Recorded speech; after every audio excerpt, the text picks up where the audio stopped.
মেইলে যাব এবং সেই মেইলটা আমরা পড়ে আসব এবং তারপরে আমরা আবারও ঘটনায় ফিরে আসবো। কক্সবাজারের যে ঘটনা আমরা শুনে আসি, মেইলটা যেভাবে লিখেছেন আমি ঠিক সেভাবেই পড়ছি। আসসালামু আলাইকুম রাসেল ভাই। ওয়ালাইকুম সালাম। আমি হাসান মাহমুদ শৌমিক, কেমন আছেন? আশা করি অনেক ভালো। আপনাকে এবং ভূত এফএমের পুরো টিমকে কক্সবাজারে স্বাগতম, আর সেই সাথে অনেক ধন্যবাদ জানাচ্ছি এরকম একটা উদ্যোগ নেওয়ার জন্য। আমি ভূত এফএম 2013 সাল থেকে শুনি, তবে এবার প্রথম আমি ইমেইল করছি। আমার বাড়ি কক্সবাজারের নূরপাড়া রোড। একটি বিশেষ কারণে আমি রেডিও স্টেশনে আসতে পারবো না। আমি আবারও আপনাদের একটু বলে রাখি, আমরা কক্সবাজার থেকে আমরা অন এয়ারে আছি এই মুহূর্তে এবং আমরা নেক্সট উইকে ইনশাল্লাহ আমরা চিটাগাং যাব। তো কারণটা আমার ঘটনা পড়লেই আপনি বুঝতে পারবেন। কেন আসতে পারবেন না সেটা ঘটনা পড়লেই বোঝা যাবে যে কেন তিনি আজকে স্টুডিওতে আমাদের সঙ্গে নেই। আচ্ছা, পড়ি তাহলে। আমার ঘটনাটি মেইল করার মাধ্যমে আপনাদেরকে পাঠালাম। ঘটনাটি আমার নিজের সাথে ঘটে যাওয়া বলতে পারেন এবং ঘটনাটি এখনো ঘটছে। এই ঘটনাটি ঘটে 2009 সালে। তখন আমি আমার স্ত্রীকে নিয়ে কক্সবাজারে একটি এলাকায় বাসা ভাড়া নিয়ে থাকতাম। ঘটনাটি আমার সাথে প্রথম যেদিন ঘটে তারিখ মনে নেই, তবে এই দিনটার কথা আমি কোনোদিন ভুলতে পারবো না। সেদিন অনেক রাতে ডেস্কটপে বসে কাজ করছিলাম। আমার বিছানাটা ছিল ডেস্কটপের টেবিলের সাথে লাগোয়া। ডেস্কটপে বসলে বিছানাটা আমার পেছনে থাকতো। সেখানে আমার স্ত্রী ঘুমাচ্ছিল। বলে নেই, আমার স্ত্রী তখন 5 মাসের অন্তঃসত্ত্বা। এর আগে আমার দুটো বাচ্চা মারা যাওয়ার পর বাচ্চা মারা যায়, তাই এই বাচ্চাটাকে নিয়ে আমি আমার স্ত্রী দুজনেরই অনেক চিন্তা ছিল। অনেক রাত হয়ে গিয়েছিল, তাই আমি রুমের লাইট নিভিয়ে কাজ করছিলাম যেন কোনোভাবেই আমার স্ত্রী ঘুমের কোনো অসুবিধা না হয়। ঘরে আলো বলতে আমাদের ডিম লাইট ছিল এবং ডিম লাইটের আলো আমার ডেস্কটপের মনিটরের আলো, এটুকুই। তখন রাত 1:30টার মতো বাজে। আমি কাজ করছি তখনও। হঠাৎ আমি একটা শব্দ শুনতে পেলাম। শব্দটা ছিল ঘষে ঘষে হাঁটলে যেমনটা হয়, অনেকটা সেরকম। আমি ঘুরে আমার বিছানার দিকে তাকালাম, কারণ আমি ভেবেছিলাম আমার স্ত্রী হতে পারে, কিন্তু আমার স্ত্রী তখন ঘুমাচ্ছিল। আমি আর কিচ্ছু ভাবলাম না, কিন্তু এরপর আমার কেন জানি মনে হতে লাগলো কেউ আমাকে দেখছে। যদি রুমে আর কারোরই থাকার কথা নয়, তবুও এদিক ওদিক তাকিয়ে আমি লক্ষ্য করলাম ঠিক দরজায় কালো মানুষ আকৃতির কিছু একটা দাঁড়িয়ে আছে। ঘরের লাগোয়া দরজার দিকে আমি বুঝতে পারছিলাম যে আমার কালো মতো আমি যেটা দেখছি সেটা সত্যিই সেখানে দাঁড়িয়ে আছে এবং সেটা ছিল অনেকটা ছায়ার মতো, কিন্তু ঘন কালো। এবার সেই কালো ছায়া মূর্তিটি সামনের দিকে এগিয়ে আসতে শুরু করলো। আমি প্রচন্ড ভয় পেয়ে গিয়েছিলাম, কিন্তু চিৎকার দিতে পারছিলাম না। চিৎকার শুনে আমার স্ত্রী জেগে উঠলে সেও ভয় পাবে, এটা ভেবে কি করব ভাবছিলাম। ভয়ে আমার হাত শক্ত হয়ে যাচ্ছিল। ছায়া মূর্তিটা আমার পাশ ঘেঁষে পেছনে চলে গেল। মনে হচ্ছিল ওটা ঠিক আমার পেছনেই দাঁড়িয়ে। আমি যেন নড়বার শক্তিও হারিয়ে ফেলেছিলাম। এরপর কয়েক সেকেন্ড পার হয়ে গেল এবং কয়েক সেকেন্ড পার হয়ে হঠাৎ আমার স্ত্রীর গোঙানির শব্দ পেলাম। আমি চমকে উঠে দৌড়ে লাইট জ্বালালাম। আমার স্ত্রী আমাকে বলল, আমি স্বপ্ন দেখলাম কিছু একটা কালো আমাদের ঘরে ঢুকে ঠিক বিছানার পাশে এসে দাঁড়িয়েছে। আমি ওর কথা শুনে অবাক হলাম, কিন্তু সেদিন ওকে আর কিছুই বললাম না। ঘটনাটি এখানে শেষ হতে পারত, কিন্তু হলো না। আসল ঘটনাগুলো তখনও শুরু হলো। এরপর রাতে 11টার দিকে আমি ঘুমোতে আসলাম। এবার অনেক রাতে আমার ঘুম ভেঙে গেল। ঘুম ভাঙতেই আমার পায়ের দিকটায় চোখ পড়লো। আমি দেখলাম আমার পায়ের কাছে আমার স্ত্রী বসে এবং বসে বসে ও কি যেন খাচ্ছে। ভাবলাম ক্ষুধা পেয়েছে, আমি উঠে বসবো। ঠিক এমন সময় বাদিকে তাকাতেই দেখলাম সেটা দেখার জন্য আমি কখনোই প্রস্তুত ছিলাম না। আমি দেখলাম আমার স্ত্রী আমার পাশেই শুয়ে ঘুমাচ্ছে। এবার নিজেকে আর ধরে রাখতে পারলাম না, ভয়ে জোরে চিৎকার করে উঠলাম। আমার পায়ের কাছে কাউকে দেখতে আর পেলাম না। আমার স্ত্রী ঘুম থেকে জেগে উঠলো। সেদিন রাতটা কোনো রকমে দুজনে পার করে দিলাম। এরপর থেকে রাত বলতেই আমার কাছে ভয়ের ব্যাপার হয়ে গেল, কারণ তারপর আরো 3 রাত আমি আমার স্ত্রীকে ঘুমন্ত অবস্থায় এবং সেই সাথে একই সময়ে আমারই স্ত্রীকে জেগে থাকা অবস্থায় দেখতে পেলাম। তৃতীয় রাতে যথারীতি অনেক রাতে আমার ঘুম ভাঙলো। একটা শব্দ পাচ্ছিলাম, তাকিয়ে দেখলাম আমার স্ত্রী ঘুমাচ্ছে। সেই সাথে দেখতে পেলাম আমার স্ত্রী, যাকে আমি দেখতে পাই, ঘরে রাখা একটা চেয়ারে বসে আছে আর এক দৃষ্টিতে আমার দিকে তাকিয়ে আছে। আমি প্রায় 30 সেকেন্ডের মতো তার দিকে তাকিয়ে থাকলাম। এরপর আর কিছুই সেখানে ছিল না। 7 দিনের একটা ভয়ঙ্কর জ্বর এরপর আমাকে কাবু করে ফেললো। সুস্থ হয়ে আমি আবার এলাকার একজন ইমাম সাহেবকে ঘটনাটি বললাম। উনি সম্পর্কে আমার একজন চাচা হন। উনি আমার ঘরে এসে ছোট একটা মিলাদ পড়িয়ে দিলেন। তারপর আমি আর কিছু দেখিনি। কিন্তু এই ঘটনার পর আর এই ঘটনার আর একটু তখনও বাকি ছিল। আমার স্ত্রী আর বাচ্চাটা ঠিক আছে কিনা সেটা দেখার জন্য যথাসময়ে ডাক্তার দুবার আমার স্ত্রীকে আল্ট্রাসোনোগ্রাম করতে দিলেন। আমার বাচ্চার সব রিপোর্ট নর্মাল আসলেও বাচ্চা হওয়ার পর আমি দেখতে পাই ওর বাঁ পায়ে একটু সমস্যা আছে, যার কারণে ও ভালোভাবে হাঁটতে পারে না। ও বেঁচে আছে, এতেই আমরা দুজন খুশি। আমি পরম করুণাময়ের কাছে শুকরিয়া আদায় করছি এবং সকল লিসনারের কাছে আমার মেয়েটার জন্য দোয়া চাইছি। আমাদের জীবনে এখন সবকিছুই ঠিক আছে, কিন্তু হঠাৎ এখনো রাতে ঘুম ভেঙে যায়, আমি দেখতে পাই কালো একটা ছায়ামূর্তি আমার ঘরের ভেতর হেঁটে বেড়াচ্ছে। এটাই ছিল ঘটনা। এবং ভালো লাগলে পড়ে শুনে শোনাতে বলেছেন এবং নাম লিখেছেন যে হাসান মাহমুদ সৌমিক। আমরা আমরা আমরা এর মধ্যে দেখতে পাচ্ছি যে অনেক SMS ও পেয়ে গেছি। আমরা একটা ইমেইলে যাব আমরা, এবং সেই ইমেইলটি আমি পড়ে শোনাচ্ছি। ঠিক যেভাবে লিখেছেন সেভাবেই পড়বো, ইনশাল্লাহ আপনাদের ভালো লাগবে। চলুন শুনে আসি এই ঘটনাটি। এবং এটাও কক্সবাজারেরই একটা ঘটনা, এবং যারা কক্সবাজারের অধিবাসী রয়েছেন তারা তো জানেনই যে এই জায়গাটা কোথায়, এবং যারা টুরিস্ট রয়েছেন তারাও চাইলে ভিজিট করে ফেলতে পারেন। আচ্ছা, লিখছেন যেভাবে। আমি রাসেল ভাই, আশা করি ভালো আছেন। আমি জানি আপনি সব সময় ভালোর দলে। আমার নাম মহসিন, আমি কক্সবাজারের বাসিন্দা, এখন বিদেশে আছি। আমি ভূত এফএমের একজন ফ্যান। আমার নিজের সাথে ঘটে যাওয়া একটি ঘটনা আজ লিখে পাঠালাম। এটি আমার নিজের সাথে ঘটেছে, তাই ভূত এফএমে শেয়ার করছি। আমি বিশেষ অসুবিধার কারণে নিজে আসতে পারছি না, তাই যদি ভালো লাগে ঘটনাটি তবে পড়ে শোনাবেন। এটি একটি মর্গের গল্প। সঙ্গত কারণে আমি জায়গাটির নাম বলছি না। যাই হোক, ঘটনাটি ঘটে 5 বছর আগে। তখন আমি অতি দরিদ্র থাকার কারণে ছাপাখানায় কাজ করতাম। পড়াশোনার বাইরে নিজের খরচ জোগাতে আমাকে এই কাজটি করতে হতো। আমার কাজ সবসময় থাকতো না কিন্তু যখন মালিকের কাজের অর্ডার আসতো তখন আমাদের কাজের চাপ থাকতো। যাই হোক, সরাসরি ঘটনায় চলে যাই। এমনি একটা সময়ে একদিন আমি মালিকের কাছে হঠাৎ কাজের অর্ডার আসে এবং যথারীতি তিনি আমাদের ডাকেন। আমাদেরকে খুব ভোর থেকেই কাজ করতে হতো, তাই ব্যস্ত থাকতাম এবং যে কোনো কিছু ভাববার সময় হতো না, এবং ভূত প্রেত ইত্যাদি ভাবতেই পারতাম না। আমার কর্মস্থলে যাওয়ার পথের মধ্যেই যাওয়ার সময় একটি মর্গ পড়ে এবং সেটা পেরিয়ে যেতে হয় আমাকে। কিন্তু যেদিন এই ঘটনাটি ঘটে তার আগ পর্যন্ত আমি কোনোদিন মর্গটা নিয়ে দুশ্চিন্তা করি বা ভয় পাইনি। সেদিনও আমি আগের দুদিনের মতোই সকাল 4টার দিকে ঘুম থেকে উঠি, আজ তাড়াতাড়ি প্রস্তুত হয়ে তারপরে রওনা হই এবং আমার বাসা থেকে প্রেসটি মাত্র 10 থেকে 12 মিনিট হাঁটার পথ। পথের দুই ধারে গাছগাছালি ছাওয়া, তাই রাস্তার সামান্য বাতিতে অন্ধকার দূর হতো না। বাহির থেকে গুড়ি গুড়ি বৃষ্টি হচ্ছে। আমি দ্রুত হাঁটতে থাকি আর আশা করছিলাম যে জোরে বৃষ্টি আসবে না। যাই হোক, মর্গটা মেডিকেল কলেজের ছাত্রদের হোস্টেলের একদম পেছন দিকে ছিল এবং যে রাস্তাটা আমার প্রেসের দিকে যায় সেই রাস্তাটা ধরার জন্য আমি মেডিকেল হোস্টেলের পাশ দিয়ে হেঁটে গিয়ে পেছন দিকে যেতে হতো একটা সরু রাস্তা ধরে। ততক্ষণে আমি ওই সরু রাস্তাটি হাঁটছি। ডান দিকে তাকাতে দূরে গাছের ফাঁকে ডোম ঘরটা আবছা অন্ধকারে দেখতে পেলাম। আমি সবে মাথা ফিরিয়েছি এমন সময় দেখলাম সেটা হচ্ছে খুবই অদ্ভুত একটা ব্যাপার। আবছা অন্ধকার আমি স্পষ্ট দেখতে পেলাম যে খুব ধবধবে কাপড় জড়ানো একটা কিছু আমার ঠিক সামনে। আমি যে গতিতে হাঁটছিলাম তার ঠিক 2-3 কদম সামনে এই জিনিসটার উপস্থিতি ছিল। তাই ধাক্কা সামলানোর জন্যই কিনা জানি না, আমি ভীষণ চমকে ওঠা সত্ত্বেও কোনো চিৎকার করলাম না।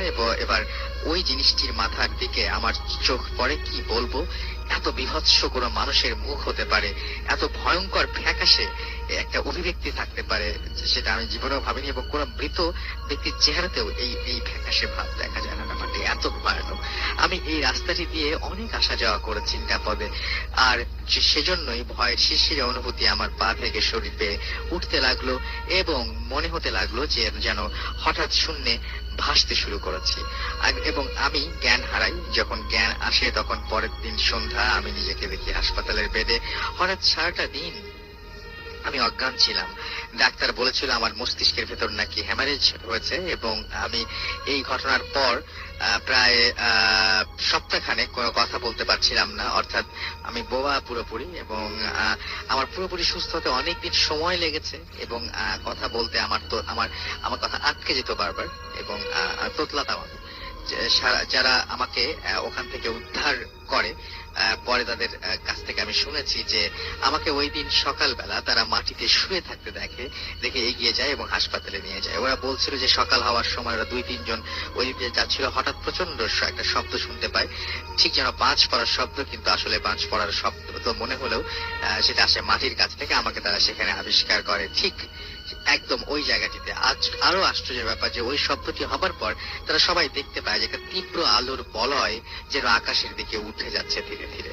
ঘটনা যদি এখানে শেষ হতো তাহলে ভালোই হতো, কিন্তু যে আমি যে জিনিসটি দেখেছিলাম সেটা হয়তো আমার মনেরই ভ্রম ছিল। জিনিসটা আসলেই খুব অদ্ভুত টাইপের ছিল, আসলে কিছু ছিল। কারণ তখন হালকা বৃষ্টির মধ্যে আমি কি দেখছি, আমি তখন এটাই বিশ্বাস করতে শুরু করি, এবং আমি জীবনের সবচেয়ে বড় ধাক্কা খাই।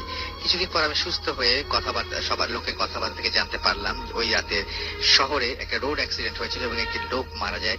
সেই নিহত ব্যক্তিকেই নিয়েই এই ঘটনা। একটা ট্রাক রাস্তার ওপর ওই ব্যক্তিকে চাপা দিয়ে ঘটনাস্থলেই সেই ব্যক্তিকে মেরে ফেলে, এবং আশ্চর্যের বিষয় হলো নিহতের হাতে ধরা ছিল একটি ব্যাগ, যেটা চেষ্টা করেও তার হাত থেকে কেউ নিতে পারছিল না। পরে তার মা আসে, যখন তিনি চেষ্টা করেন তখন ব্যাগটি আস্তে হাত থেকে খুলে আসে, এবং আমার সাথে ওই ঘটনার দিন সন্ধ্যায় লোকটির লাশ ওই মর্গেই রাখা ছিল, যেটা আমি পরে জানতে পারি। এই ছিল ঘটনা, কোনো ব্যাখ্যা আজও খুঁজে পাইনি। হয় আমার হ্যালুসিনেশন, মানে যদি সত্যি হয় সেটা হয় ওই দিন কি ঘটেছিল, আর যদি বুঝতে পারিনি যে আসলে ওই দিন কি ঘটেছিল। যদি সত্যি হয় সেটা হ্যালুসিনেশন নয়, এবং হ্যালুসিনেশন যে নয় এটা নিয়ে তিনি মোটামুটি শিওর, এবং তিনি বলছেন নিহত লোকটি স্থানীয় বাসিন্দা ছিল না, তার সম্বন্ধে কিছুই জানতে পারেনি। তো যারা টুরিস্টরা রয়েছেন, এটাই ছিল ঘটনা, এবং তাদেরকে বলবো যে দেখেন এই শহরে যেতে যেতে আশেপাশে হঠাৎ করে যদি আপনার এরকম চোখে পড়ে যায় কোনো ঘটনা, বা কোনো এরকম মর্গের পাশ দিয়ে যাওয়ার সময় যদি আপনি এরকম কোনো কিছু দেখে ফেলেন, কেমন লাগবে আপনার জানিয়ে আমাকে এসএমএস করুন। মোবাইলের মেসেজ আপনাকে টাইপ করুন ফুর্তি FORTI ফুর্তি, স্পেস দিলে করে আপনার নাম, স্পেস দিয়ে আপনার মেসেজ পাঠিয়ে দিন 9840 নাম। আসসালামু আলাইকুম রাসেল ভাই, আমি জানি আপনি অবশ্যই ভালো আছেন। আমি হাফেজ মাওলানা সাইদ মাহমুদ সিদ্দিকী ফ্রম সিলেট। আমি জানি আজ আপনাদের ফুত FM কক্সবাজার থেকে প্রচার হচ্ছে, আর আমার ঘটনাটা কক্সবাজারেরই কোন একটি হোটেলকে ঘিরে। ঘটনাটা 2012-এর দিকে, আমি তখন ঢাকায় চাকরি করি। তো আমার কলিগরা 3 জনে আমরা ডিসিশন নিলাম যে আমরা জানুয়ারির ফার্স্ট উইকের দিকে কক্সবাজার ট্যুর করব। তো যেভাবে সেই কাজ, এটা মেবি জানুয়ারির 8 তারিখ হবে বা 7 তারিখ। আমরা শ্যামলী পরিবহনে করে কক্সবাজার উদ্দেশ্যে রওনা হই, নাইট কোচে যাই। রাত্র 3টা কি 4টার দিকে আমাদের বাসটা নূরজাহান হোটেলে যাত্রা বিরতি দেয়। তো আমরা চা নাস্তা করে আবার পুনরায় বাসে উঠে পড়ি। একটা সময় চিটাগংয়ের সেটা কুন্ডুর পূর্বে হঠাৎই আমাদের বাসটা মাঝ রাস্তায় থেমে যায়। অনেকটা হার্ট ব্রেকের মতো চলতেছে, হঠাৎ ব্রেক এরকম একটা। তো আমাদের সিটটা সামনের দিকে ছিল। আমি প্রথম B-তে ছিলাম, B2-তে, যার ফলে সামনের গ্লাস দিয়ে আমি রাস্তার মানে ড্রাইভারের মতো করে অধিকাংশ ভিউ আমার চোখে পড়তেছিল। তো দেখি একটা মোটামুটি মাঝ বয়সী লোক, 45-50 এরকম বয়সী একটা লোক, শীতে সাদা একটা চাদর মুড়ি দিয়ে উনি ডান হাত দিয়ে বাসটার দিকে ইশারা করে রাস্তাটা পার হচ্ছেন, অর্থাৎ মানে বাসটাকে থামতে বলছেন, উনি রাস্তা ক্রস করবেন, এরকম একটা ব্যাপার। তো একটু অবাক হই। আমার মনে আছে যে লোকটার ফেসটাও আমি দেখে ফেলি, এবং আমার এটা মনে হচ্ছিল যেন লোকটা আমাকেই দেখতেছে, মানে বাইরে থেকে সে রাস্তা পার হচ্ছে, সে আমার দিকে তাকিয়ে আছে। জিনিসটা এমন মনে হচ্ছিল আমার, জাস্ট আমি ইগনোর করি, যেটা হতেই পারে সে আমাকে অথবা দেখতেছে বাইরে থেকে। কিন্তু বলে রাখি বাসের ভিতরটা বেশ অন্ধকার ছিল। যাই হোক, তো আমরা পরদিন সকাল 10টা নাগাদ আমরা কক্সবাজারে পৌঁছাই। তো আপনারা জানেন জানুয়ারি বা ডিসেম্বর এই সময়টা সি বিচ এরিয়াতে পর্যটকদের প্রচুর পরিমাণে ভিড় থাকে, যার ফলে হোটেল মানে মিলানো খুবই কষ্টকর। তো আমরা অনেক খোঁজাখুঁজির পর এয়ারপোর্ট রোডের কোন একটি হোটেল পাই। হোটেলটা মোটামুটি মানে একটু নির্জন এরিয়া বলা যেতে পারে, ওই সাইডটা লোকজন চলাচল একটু কম এমন মনে হচ্ছিল। যে অন্য এরিয়া গুলোতে যেমন জাম প্যাকড ছিল মানুষজনের, খুব সমাগম ছিল, ওই সাইডটা কেমন জানি একটু শুনশান মনে হচ্ছিল আমার কাছে। আর হোটেলটাও কেমন জানি একটু পুরনো, চারতলা একটি ভবন, এবং বাইরে থেকে দেখতে একটু গা ছমছম ভাব। যাই হোক, আমরা তিনজন দুটো রুম নিয়ে নেই। এক রুমে আমার দুই বন্ধু শিফট হয়, আর এক রুমে আমি একা শিফট হই। তো টায়ার্ড ছিলাম, সকালে আমরা গোসল সেরে নাস্তা করে ঘুম দিই। আমাদের ঘুম ভাঙে আসরের আজানে, দেন নামাজ পড়ে সি বিচের দিকে হাঁটতে বেরোই। হাঁটছি, আমরা কিছু দূর এগোতেই ঝাউ বন এরিয়াটা পড়ে, মানে ঝাউ গাছগুলা, যারা কক্সবাজারে গেছেন তারা অনেকে জানবেন যে এয়ারপোর্ট থেকে সামনে ঝাউ গাছগুলার এরিয়া, এবং ওটা ক্রস করেই দেন সি বিচ। তো ঝাউবনটা যখন পার হই, তখন দেখি একটু দূরে একটা ঝাউ গাছের নিচে একটা লোক দাঁড়ানো। জাস্ট শুধু একটু দেখলাম, আমি আসলে ওইভাবে খেয়াল করিনি। দেন আমি সি বিচে যাই। ওখানে যাওয়ার পর আমরা বাদাম খাই, রেস্ট করি, গল্প করি। কেন জানি কি জানি ভেবে আমি পিছন ফিরে তাকাই, দেখি যে সেই লোকটা যেটা একটু আগে দেখলাম সে স্টিল দাঁড়িয়ে আছে, এবং তাকে আমি স্পষ্ট দেখতে পাচ্ছিলাম না, কিন্তু আমার কেন জানি মনে হচ্ছিল সে আমাদেরকেই দেখছে, মানে আমাদেরকে লক্ষ্য করছে, এবং স্পেশালি মনে হচ্ছে আমাকেই দেখছে। তো একটু মানে আমার কাছে একটু অন্যরকম মনে হলো ব্যাপারটা। যাই হোক, আমি দেখি 10 সেকেন্ডের মতো, দেন আবার সামনের দিকে মুভ করি, আবার গল্পে মেতে উঠি। দেন আমরা দাঁড়াই, যে বলি যে সামনের দিকে একটু হেঁটে সামনে যাবো। হেঁটে যাচ্ছি, আবার কেন জানি মনে হচ্ছে একটু তাকাই, দেখি না সে স্টিল সে ওখানে দাঁড়িয়ে আছে এবং আমাদের দেখছে, বাট অস্পষ্ট, মানে তাকে ক্লিয়ার দেখতে পাচ্ছিলাম না, কিন্তু মনে হচ্ছিল সে আমাদেরকে ফলো করছে বা দেখছে, এরকম একটা কিছু। তো যাই হোক, আমরা এটা ঘুরে অন্য দিক দিয়ে আমরা আমাদের হোটেলে ফিরে আসি। 9টার দিকে খেয়ে দিয়ে আমরা সবাই যার যার রুমে চলে যাই। তো টিভি দেখতে থাকি। একটা সময় হঠাৎই মানে আমার টিভি অফ করে, মানে ক্লান্ত লাগছিল, জাস্ট মানে বিছনা যাবে এরকম একটা, ঘুমোতে যাবে একটা এরকম ছিল, প্রিপারেশন দিচ্ছিলাম। তো লাইট অফ করে কম্বলটা নিয়ে শুয়ে পড়ি। তো হঠাৎই একটা আওয়াজ, আমার ঘুম ভেঙে যায়। আমি প্রথমে মনে হলো যে হঠাৎই হয়তো ঘুম ভেঙে গেছে, না দেখি যে আওয়াজটা আবার আসতেছে। এবং আমার হোটেল রুমটা একটু বর্ণনা দিই। আমি যে রুমে ছিলাম, রুমের দক্ষিণ সাইড অর্থাৎ সি বিচ সাইডে পাশে পুরাতন একটা ঝিনুক মার্কেট, সেটা বলতে গেলে এক ধরনের অনেকটাই মানে জনশূন্য। আর আমি ছিলাম 3 তলাতে। ওই দিকটা একটা বারান্দা আছে, সেখানে দুটো চেয়ার রাখা, ছোট ব্যালকনি, এবং ব্যালকনির সাথে আমার রুমের সাথে ব্যালকনিটা জাস্ট একটা জানালা আছে, হাই গ্লাস দেওয়া, ওটা খুললে ব্যালকনির পর ওই মার্কেটটা টিন শেড, অর্থাৎ আমার 3 তলা থেকে মার্কেটের ভেতরটা পুরোটাই দেখা যায় এরকম। আর দুটো বড় বড় গাছ, সেগুন গাছের মতো, এটা জানালা ঘেঁষে উপর দিকে উঠে গেছে। তো আমি আওয়াজটাই ঘুম ভেঙে যায়। তো আবার যখন আওয়াজটা হয়, তখন আমি ফিল করলাম যে আমার পিছনে যে বারান্দার যে জানালাটা আছে, অর্থাৎ আমার যে বেডের সাথে একদম অ্যাটাচ দেওয়ালের সাথে যে গ্লাসটা, জানালাটা, ওই জানালাটার থাইতে কেউ হয়তো নক করছে, এবং থাইটা নড়তেছে, গ্লাসটা নড়তেছে, স্পষ্ট দেখতেছি। আমার প্রথমে একটু লাগে, অন্ধকার দেখা যাচ্ছিল না। পরে আমি লাইট জ্বালাই, যেটা দেখলাম, আমি আসলে ভয় কতটা পেয়েছিলাম জানি না, বেশ মানে হতভম্ব হয়ে গিয়েছিলাম। দেখি একটা মাঝবয়সী লোক আমার মানে গ্লাসের উপর দিয়ে স্পষ্ট দেখা যাচ্ছে, তার হাতটা জানালাতে রাখছে, খুব চাপ দিয়ে সে ধরে রাখছে, এবং তার ফেসটা গ্লাসের সাথে একদম লাগাই দিছে। আমার দিকে মানে বিষণ্ণ চোখে সে তাকিয়ে আছে, আমাকে ভয় দেখাচ্ছে না, বিষণ্ণ চোখে সে আমাকে দেখতেছে। কিন্তু এটা কিভাবে সম্ভব? 3 তলায় ব্যালকনিতে, এখানে আসতে হলে আমার রুমের ভিতর দিয়ে যেতে হবে। আমি আসলে এক মুহূর্তে দিনের বেলা কিছু ভাবতে পারি নাই, কিন্তু আমি ভয়টা তখন পেলাম যে এই ফেসটা আমি কোথায় যেন দেখছি, এবং এই চাদর মুড়ি দেওয়া। তখন মনে হলো যে হ্যাঁ, ওই যে সীতাকুণ্ড ঢোকার প্রবেশের মুহূর্তে যখন আমাদের বাসটা হঠাৎই থেমে যায়, একটা বৃদ্ধ লোক পার হচ্ছিল, মাঝবয়সী লোক, তার ফেসটা আমি বাড়িতে ভিতর থেকে স্পষ্ট দেখতে পাচ্ছিলাম, বাসের ভিতর থেকে মনে হচ্ছিল ওই লোকটাই। আর তখন আমি ভয় পেয়ে যাই, এবং আমি দৌড়ে রুম থেকে বের হয়ে যাই। তো আমার অন্য রুমের ফ্রেন্ডের সাথে জিনিসটা আমি বলি, খুব ভয় পাইছি। তা আমাকে পানি দেয়, তা বলে কি হয়েছে, আমি এটা বলি, তারা আসলে বিলিভ করে না।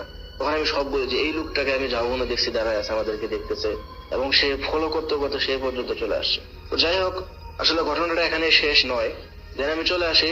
তো 2015 সালে জানুয়ারি 1 তারিখে, অর্থাৎ গত বছর জানুয়ারি 1 তারিখে আমি সিলেট আসি জব নিয়ে। মোটামুটি 3 বছর পার হয়ে গেছে এই ঘটনার পর থেকে। সিলেট আসার পর আমি এখানে জব করতে থাকি। এর কিছুদিন পরই, গত বছর মার্চ এপ্রিলের দিকে, সিলেটে একটি চাঞ্চল্যকর হত্যাকাণ্ডের ঘটনা ঘটে, যেটা এখানকার স্থানীয় পত্রিকা বা বাংলাদেশের বড় বড় পত্রিকা এবং সব ধরনের টিভি চ্যানেলের নিউজটা আসে। যে একজন স্ত্রী তার হাজবেন্ডকে গলা কেটে জবাই করছে। লোকটি তাবলিগ জামাতের আমির ছিল এবং খুব ফেমাস লোক ছিল। তার নামটা আমি বলে দিচ্ছি, তার নাম ছিল খলিল। এটা সিলেটে সবাই জানে। সে খুন হয় এবং সে ইসলামিক মাইন্ডের লোক ছিল।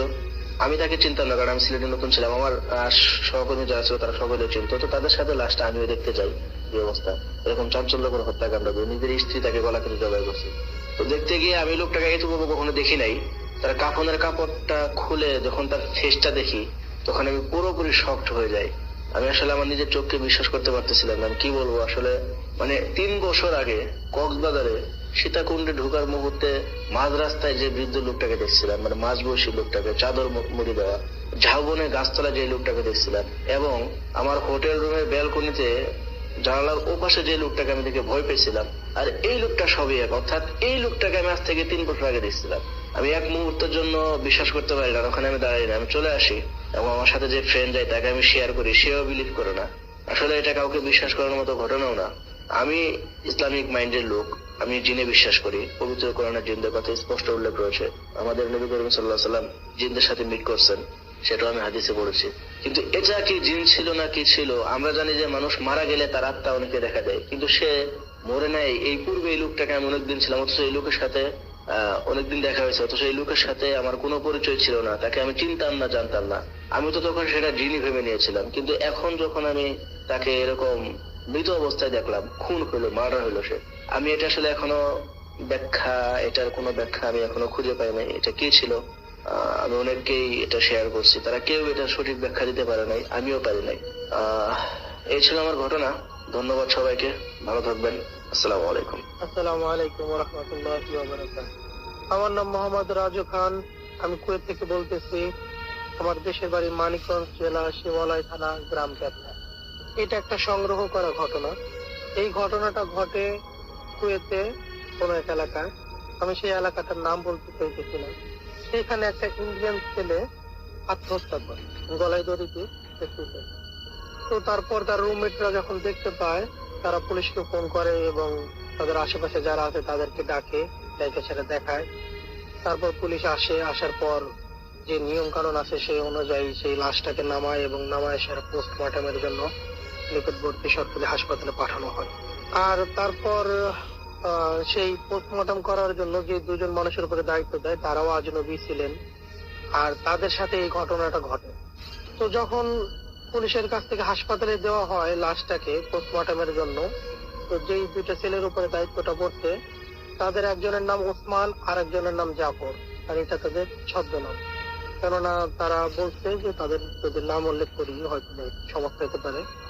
আর আমি হাসপাতালের নামটা উল্লেখ করতেছি না, তবে এখানে নিকটবর্তী একটা হাসপাতাল। তো তারপর তারা তাদের যে কাজ কাম ছিল সেগুলো সম্পূর্ণ করে এবং যেখানে রিপোর্টটা জমা দেওয়ার দরকার ছিল সেখানে তারা রীতিমতো রিপোর্ট জমা দেয়। তো তারা এর ভিতরে একটা ভুল করে, যেটা যে লাশটা আসে সেই ছেলেটা কোনো ফ্যামিলির চাপে পড়ে সেরা কুয়েতে কাজ কাম করতো, ফ্যামিলির চাপে পড়া এখানে টেনশনে পড়ে সে আত্মহত্যা করে। তো তারা এটা নিয়ে অনেকটা একটু কটূক্তি করে যে মানুষ এরকম ভুল করে কিসের জন্য, এটা করা ঠিক না, এটা মানুষ বোঝে না, বিদেশ থাকে এত বছর যাবত, তারপরও মানুষ এতটা অবোঝ হয় কিভাবে, কিছু একটু অবহেলা টাইপের কথাবার্তা বলে। তো ওসমান আর জাফর তাদের কাজ শেষ করে তারা রিপোর্ট জমা দিয়ে বাসায় চলে যায়। তো ওই দিন রাত্রে যে ঘটনাটা ঘটে, সেই ঘটনাটা ঘটে ওসমানের সাথে। তো তারা রীতিমতো তাদের কাজ কাম শেষ করে খাওয়া দাওয়া করে রাতের ঘুমায়। ঘুমানোর পরে ওসমান গভীর রাত্রে স্বপ্নে দেখে যে যে ছেলেটা আজকে যে ছেলেটার পোস্টমর্টম করছে, যে ছেলেটা আত্মহত্যা করছে, ঠিক ওসমান ওই ছেলের মতো দাঁড়ায়, ওই টেবিলের উপরে দাঁড়ায়া ওইভাবে গলায় দড়ি দিয়ে সে নিজে নিজে আত্মহত্যা করে। অথচ ওসমান বুঝতেও পারতেছে যে জিনিসটা আসলে ঠিক না, বা আমি কেন এই কাজটা করছি। তো যাই হোক, তারপর এক পর্যায়ে সে যখন দড়িতে ঝুলে পড়ে আর টোলটা পায়ের নিচ থেকে সরায় ফেলায়, তো তারপর সে অনেক ছটফট করতে থাকে ওই দড়ির ভিতরে। আর এক পর্যায়ে দেখা যায় যে এই ছটফটের অবস্থাতে তার ঘুমটা ভেঙে যায়। সে তাড়াতাড়ি ঘুমে থেকে উঠা, যখন জাগনো হয়ে যায় তখন উঠে সেরা লাইট জ্বালায়া সে জাফরকে ডাক দেয় এবং পানি খায়। তারপর তার খুব অস্থির অবস্থা থাকে এবং তার সারা শরীর ঘামে ভেজা থাকে। জাফর তাকে জিজ্ঞেস করে কি এমন করতেছে কিসের জন্য। তো সে জাফরকে বিস্তারিত বলে। তারপর জাফর তাকে বোঝায় যে দেখো যে কাজ করে এসেছি আজকে আমরা, তো তাতে স্বাভাবিক হইতেই পারে, এটা এমন কিছু না। তারপর ওসমান ওয়াশরুমে যায়, ফ্রেশ ফ্রেশ হয়ে আবার একটা রীতিমতো ঘুমায়, কিন্তু ঘুমাইতে পারে না, অনেকটা লেট হয়ে যায়, তারপর একটু ঘুমায়। তারপর দিন সকালে আবার দুজনে মিলে ডিউটিতে যায়। তো তারা ডিউটি করতেছে, ওসমানের মনটা একটু মরা, তবে জাফর অতটা গুরুত্ব দিতেছে না, যে এটা স্বাভাবিক হইতেই পারে, রাত্রে খারাপ স্বপ্ন দেখতে ভয় করছে। তো তারা রীতিমতো তাদের কাজ কাম শেষ করে, ডিউটি শেষ করে আবার রাত্রে বাসায় আসে, আসার পরে তারা তাদের রান্না বান্না শেষ করে খাওয়া দাওয়া করে তারা ঘুমায়। ঘুমানোর এক পর্যায়ে গভীর রাত্রে ঠিক ওসমান ওই একই রকম স্বপ্ন আসতে যায়, বরং তো গতকালকের রাতের স্বপ্নের চাইতে আজকের স্বপ্নটা আরো বেশি ভয়ঙ্কর। তো ওসমান দেখতেছে যে শিখতে একটা টেবিলের উপরে দাঁড়ানো, আর তার সামনে একটা ফাঁসির দড়ির মতো বাঁধা ঝুলতেছে, আর সে নিজের অজান্তেই সে দড়িটা গলায় দিতেছে এবং সে টেবিল থেকে নিচে ঝুলে পড়লো। তো ঝুলে পড়ার পর সে ওরকমই ছটফট করতেছে, দম বের হইতেছে, ছটফট করতেছে। তো এক পর্যায়ে দেখা যায় যে ছটফট করতে করতে তার শরীরটা ঠান্ডা হয়ে যায়, যেমন মানুষের দমটা বের হয়ে গেলে যে ঠান্ডা হয়ে যায়, ঠিক ওরকম ঠান্ডা হয়ে যায়। এর ভিতরে এদিকে আবার ওসমান যে বিছনার ভিতরে ছটফট করতেছিল, ওইটা আবার জাফর মানে বুঝতে পারে আজকে একটু বেশি মানে ছটফট করতে থাকে। তো জাফর এটা বুঝতে পারে, ও জাগনা হয়ে যায়, উঠে সেরা লাইট জ্বালায় দেখে যে ওসমানের অবস্থা খুব খারাপ। তো জাফর এদিক দিয়ে ওসমানকে ডাকতেছে, ওসমানকে ধাক্কাইতেছে, ডাকতেছে, কিন্তু ওসমান হুঁশে আসতেছে, ওসমান জাগনা হইতেছে।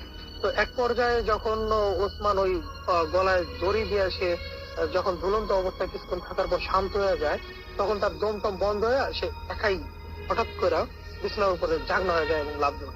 ওঠার পর সে তো কান্নাকাটি শুরু করে দেয়, চিল্লাচিল্লি শুরু করে দেয়, পাগলের মতো অবস্থা, রুমের এদিক থেকে ওদিক যাইতেছে, ওদিক থেকে ওদিক যাইতেছে। এর ভিতরে জাফর তারা শান্ত করার চেষ্টা করে এবং তার পানি টানি খাওয়ায় শান্ত করে। শান্ত করার পর ওসমানকে বোঝায়, বলে দেখো এটা একটা দুঃস্বপ্ন ছিল, তুমি এটা নিয়ে বেশি ভয় পাও না, তুমি আমার বলো কি কি। রীতিমতো ওসমান জাফরের কাছে সবকিছু বলে, কিন্তু তারপর ওসমান অনেকক্ষণ বোঝায়, দুজনে বসে কথাবার্তা বলে, ইজি হয়, ঠিক আছে। তারপরে ওসমান ওয়াশরুমে যায়, ওয়াশরুমে যায় সে ফ্রেশ হওয়ার পর হাত মুখ একটু পানি টানি দিয়া যখন ও মুখটা মুছতে যায়, তখন দেখে যে তার গলার ভিতরে একটা লাল দাগ হয়ে আছে।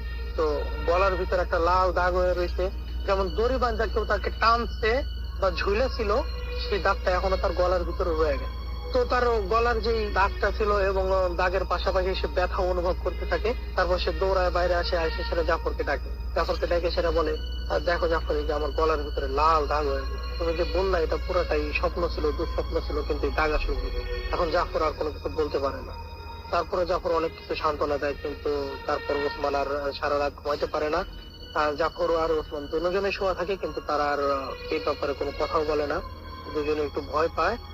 তারপরে সেরা তার পরদিন সকালে যখন তারা আবার ডিউটিতে যায়, হাসপাতালের ভিতরেই বড় একটা মসজিদ আছে, তো ওই মসজিদে যায় সেরা তারা ইমাম সাহেবের সাথে কথা বলে। তো ওসমান ফার্স্ট লাস্ট তার পুরো ঘটনাটা বলে, বলার পর ইমাম সাহেব হুজুর বলে যে আসলে তোমরা যেই ওই লাশটা সম্বন্ধে কিছু কটূক্তি করছো বা অবহেলাবাচক কথাবার্তা বলছো, এটা তোমাদের ঠিক হয় না। আর যেহেতু জীবিত মানুষকে সম্মান করো, তাহলে অবশ্যই তোমাদের লাশকে সম্মান করা উচিত, আর সবসময় তোমাদের কাজ এই লাশ টাশ নিয়ে, তো এটা তোমরা একদম ভুল করছো। তারপরে এরকম ওসমানকে কিছু আমল দেয়, তো আমলের কথা বলে যে তুমি এগুলি এগুলি করো, আর আমি একটু পানি করে দিতেছি, এটা তুমি খায় ফেলো। তারপর ওসমান রীতিমতো ওই পানি পরা খায়, আর ওই যে আমলগুলো ইমাম সাহেব হুজুর দেয়, ওই আমলগুলো সে ঠিক মতো পালন করতে থাকে। আর তারপর আস্তে আস্তে তারা আবার সবকিছু ভুলে যায় আর নর্মাল লাইফে ফিরে আসে। তো পরবর্তীতে ওসমানের সাথে আর এরকম কোনো সমস্যা নাই। তবে একটা জিনিস ভালো হয়েছে যে ওসমান আর জাফর তারপর থেকে কোনো লাশের সম্বন্ধে কোনো কটূক্তি করে না। যাই হোক, আপনারা সবাই সাবধানে থাকবেন, আল্লাহ আপনাদেরকে ভালো রাখুক, ভালো থাকবেন, আমাদের জন্য দোয়া করবেন। ধন্যবাদ। আসসালামু আলাইকুম রহমতুল্লাহি ওয়া বারাকাতুহু। আমরা এখন যেটা করব সেটা হচ্ছে আমাদের পরবর্তী ঘটনায় চলে যাব। আপনার নামটা প্লিজ একটু বলবেন, কোথা থেকে এসেছেন, আমরা তারপর আপনার ঘটনায় যাব। আরেকবার বলতে হবে। ডিয়ার অল, হাই, আমি শুভ, নন্দীবাড়ি ফ্রম ময়মনসিং। তো আসলে আমি যে ঘটনাটা বলতে চাচ্ছিলাম, এটা আজ থেকে প্রায় 25 বছর আগে ঘটা। তো ঘটনাটা আমার নানা ভাইয়ের সাথে ঘটা।